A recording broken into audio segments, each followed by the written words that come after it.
This time 9 years have gone by, friends. Summer, 1913. Gradual changes in Grover's Corners. Horses are certainly getting a lot rarer. Farmers starting to come into town now in Fords. Everybody locks their doors now at night.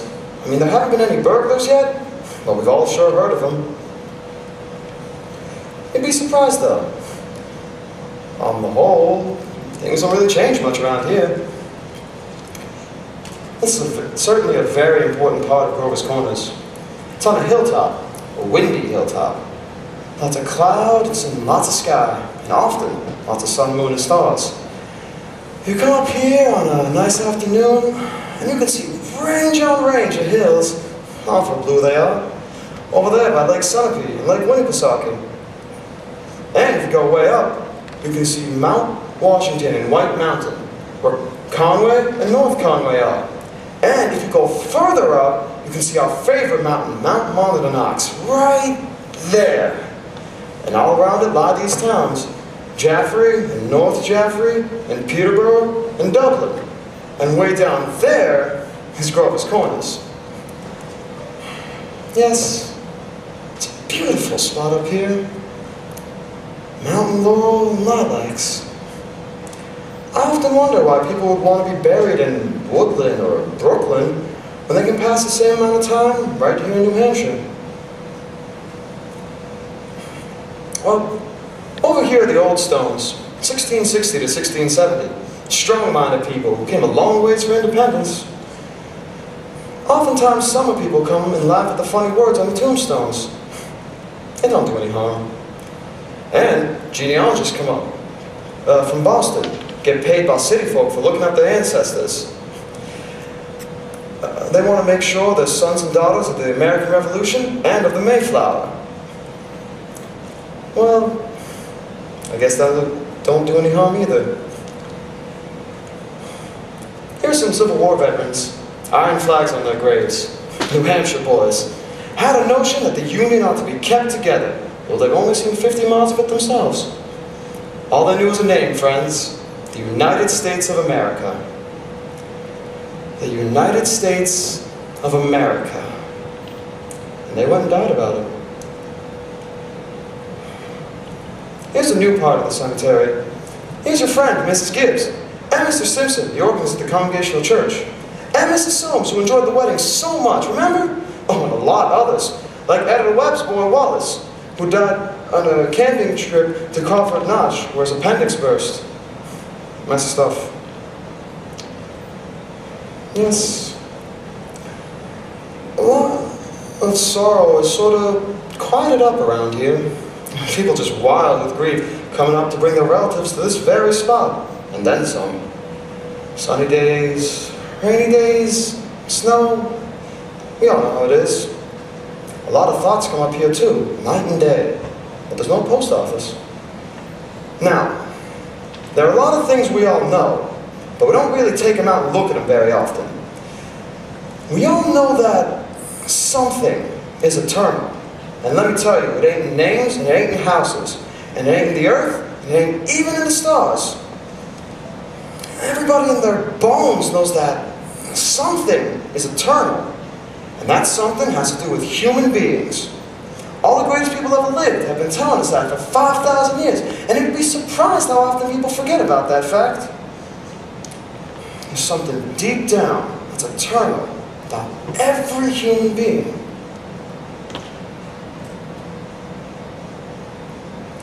You know, the dead don't stay interested in us living for very long.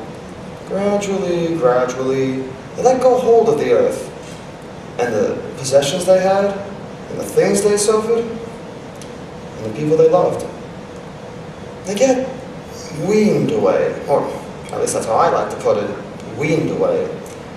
Yes, they stay here while the earth part of them burns away, and burns out. And all the while they slowly get indifferent to what's going on in Grover's Corners. They're waiting. They're waiting for something they feel is coming. Something important and great. Aren't they waiting for the eternal part in them to come out? Now, some of the things they're going to say, maybe will hurt your feelings. But that was the way things were. Husband and wife, mother and daughter, enemy and enemy, money and miser. All those terribly important things kind of go pale around here. And what's left? What's left when your memory's gone and your identity, Mrs. Smith? Well, here's some living people. There's Joe Stoddard, our undertaker, coming to check on a freshly made grave. And there's Sam Craig, the Grover's Corners boy who went out west. Good afternoon, Joe Stoddard. Good afternoon. Good afternoon. Let me see now. Do I know you? I'm Sam Craig. Oh, gracious sakes alive. Of all people. I should have known you'd be back for the funeral. You've been away a long time, Sam. Yes, I've been away over 12 years now. I'm in business out in Buffalo. Joe, but I was in the East when I got the news of my cousin's death, so I thought I could find things while I'm back and see the old home. You look well. Why, yes. Can't complain. Very celebrated today, Sam. Yes. I always say, I hate to supervise when a young person is taken. They'll be here any minute now. I had to come here early today. My son's supervising at home. Old Farmer McCarthy? I used to do chores for him. He had La Vega. Yes, we brought Farmer McCarthy here a number of years ago. Why, this is my Aunt Julia. I'd forgotten that she... Of course. Doc Gibbs lost his wife 2-3 years ago. About this time. Today's another bad blow for him, too. That's my sister Carrie's boy, Sam. Sam Craig. I'm always uncomfortable when they're around. Simon. Do they choose their horses much, Joe? No, not usual. Usually the breed pick first. Doesn't sound like my Aunt Julia. Well, I guess there aren't many of those Percy sisters left now. Let's see, I want to find my mother's and father's. Oh, over there, by the Craigs. Avenue F. He was the organist at church, wasn't he? Drank a lot, we used to say. No one was supposed to know about it. He's in a bit of trouble. Took his own life, you know. Oh, did he? Hung himself in the attic. Tried to hush it up, but of course it got around. He chose his own epitaph. It ain't a verse exactly. You can see it over here. Why, it's just in the music. What is it? Oh, I want to know. It was wrote up in the Boston papers at the time. When did she die of, Joe? Who? My cousin. Oh, you didn't know? She had some trouble bringing a baby to the world. Well, your second though. There's a boy about 4 years old. And the grave's going to be over here. Yes. There's not much more room among the Gibbses, so they're opening up a whole new Gibbs section over there by Avenue B. Now, if you would excuse me, I see they're going. Who is it, Julia? My daughter-in-law, Emily Webb. Well, I declare. The road up here must have been awfully muddy. What did she die of, Julia? In childbirth. Childbirth. I'd forgotten all about that. Why, wasn't life awful? And wonderful? Wonderful, was it? Simon, now remember. I remember Emily's wedding. Perfectly lovely wedding. And I remember Emily reading her class poem at graduation exercises. Emily was one of the brightest girls that ever graduated from high school. Principal Wilkins said so time after time. I followed them at their new farm just before I died. Perfectly beautiful farm.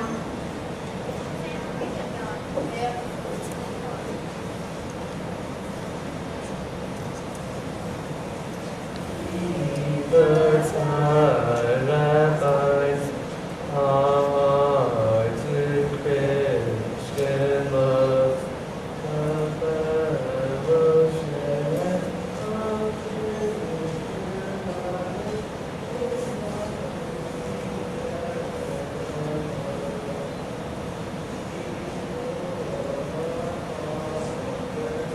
Hello. Hello, Emily. Hello, Mother Gibbs. Emily. Hello. It's raining. They'll be gone soon, my dear. Just rest yourself. It seems thousands and thousands of years since Papa, remember that was my favorite hymn. Oh, I do wish I'd been here longer. I don't like being new here. Oh, Mr. Stinson, how do you do? How do you do, Emily? Mother Gibbs, George and I have made that farm into the best place you ever saw. We thought of you all the time. We want to show you the new drinking fountain and the barn for the stock. We bought it out of the money you left us. I did? Yes, Mother Gibbs, don't you remember? The legacy you left us? Why, it was over $350. Oh, yes, Emily. Mother Gibbs, we have a Ford too. Never gives us any trouble. I don't drive though. My little boy is spending the day at Mr. McCarthy's. Oh, Mr. McCarthy, my boy is spending the day at your place. Yes, he loves it there. Mother Gibbs, when does this feeling go away? How long does it last? Shh. Just wait and be patient.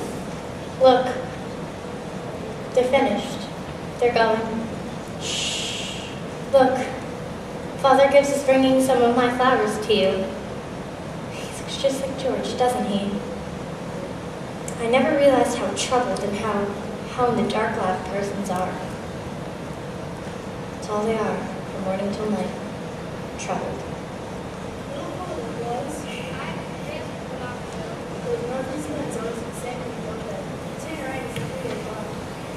But Mother Gibbs, when can go back there again, into living? I feel it, I know it.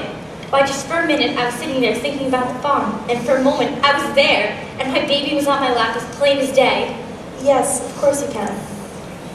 So I can go back there and live those days over again? All I can say, Emily, is don't. But I can go back there again. Yes, some have tried, but they soon come back here. But I won't choose a sad day. I'll choose a happy one. I'll choose the day I first knew I loved George. Oh no, why should that be painful? Well, you not only live it, but you watch yourself living it. Yes? And as you watch yourself, you see things. Things that they, down there, can't. You see the future because you know what's going to happen next. But is that painful? Why? That's not the only reason, Emily. When you've been here longer, you'll know that. Our life appears to forget all that, and to think of only what is ahead, and to prepare for what is ahead. When you've been here longer, you'll understand. But Mother Gibbs, how can I ever forget that life? It's all I know. It's all I had. Emily, it isn't wise. Really, it isn't. But it's something I must know for myself. I'll choose a happy day anyway. At least choose an unimportant day. Choose the least important day of your life. It will be important enough. Well, then it can't be since I married George or since the baby was born.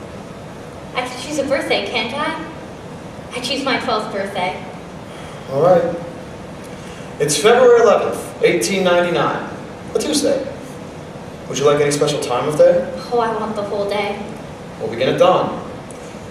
Now remember, it had been snowing for several days, but it cleared up the night before, and they began clearing the roads. Sun's coming up. Look, there's Main Street.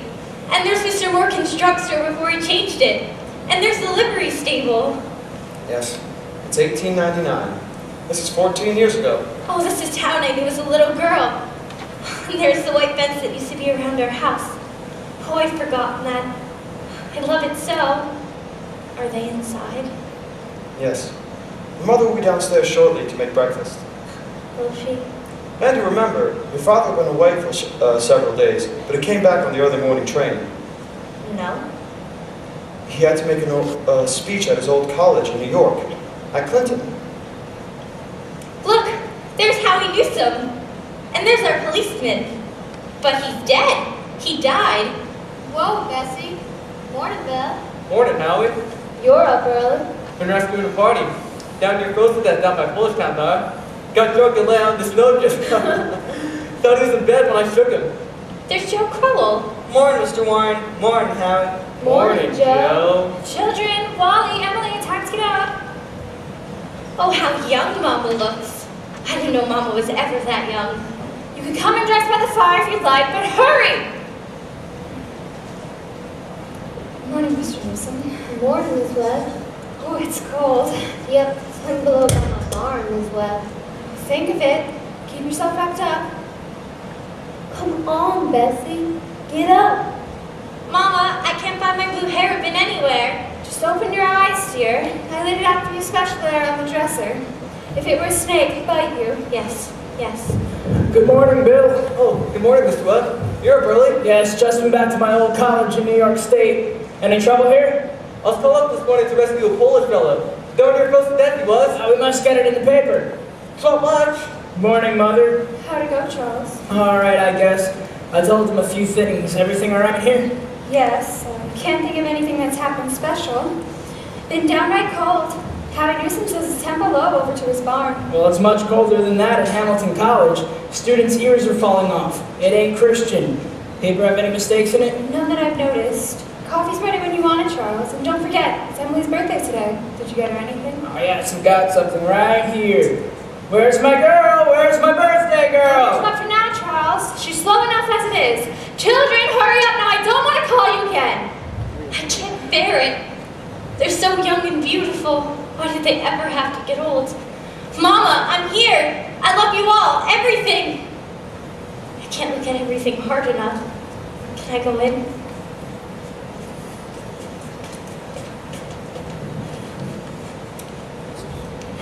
Good morning, Mama. A very happy birthday to my girl, and many happy returns.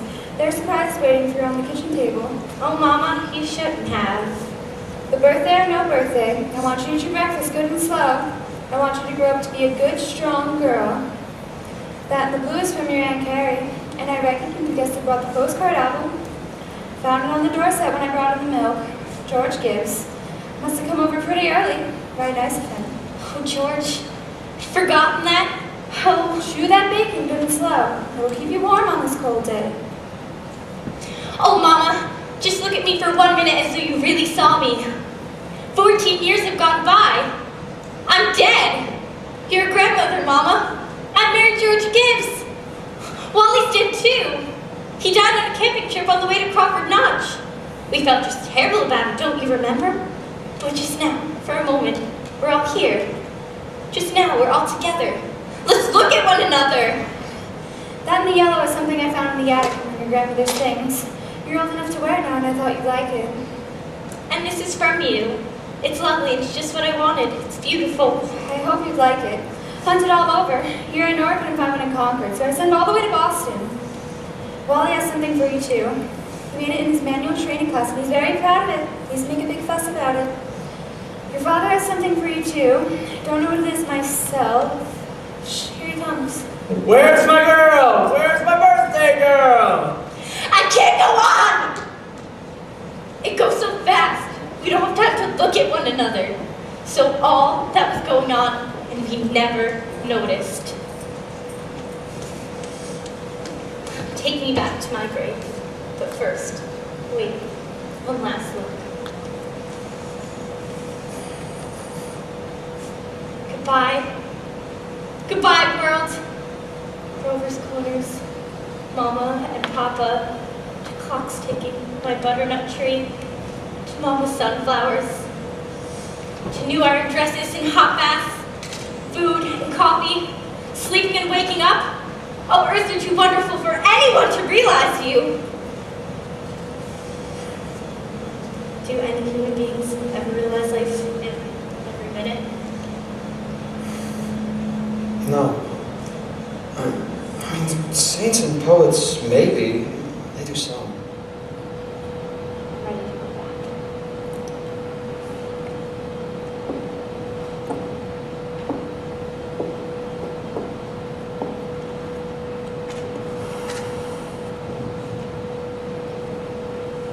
Were you happy? No, I should have listened to you. Oh, Mr. Stimson, I should have listened to them. Yes. Now you know. Now you know what it was like to be alive. To move about in a cloud of ignorance. To go trampling up and down in the feelings of those around you. To spend and waste time as though you had a million years. To be always at the mercy of one self-centered passion or another. Now you know. Now you know that was the happiest you wanted to go back to. Ignorance and blindness. That ain't the whole truth, and you know it, Simon Stinson. Emily, look at that star. I forget its name. Look, there's one of them coming.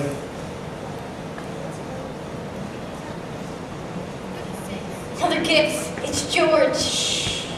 It's George. And my boy Joe, the stars, he used to say it took millions of years for that little speckle to come down to earth. Tears you look like you.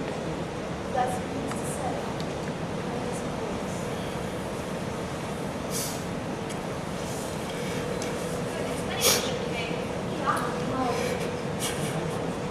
Mother Gibbs, Yes, they don't understand, do they?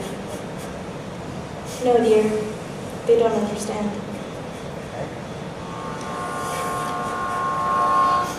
Most everybody's asleep in Grover's Corners. There are a few lights in town that are on. Shorty Hawkins at the depot just watched the Albany train go by. And at the livery stable, someone set up late to have a chat. Yes, it's clear now. There are the stars, doing their old crisscross in the skies. You know, scientists haven't really settled the matter yet. They think that there's no living beings up there, just chalk or fire. Only this one's straying away. Straying away to make something of itself. The strain's so great, every 16 hours we all gotta lie down and have a rest.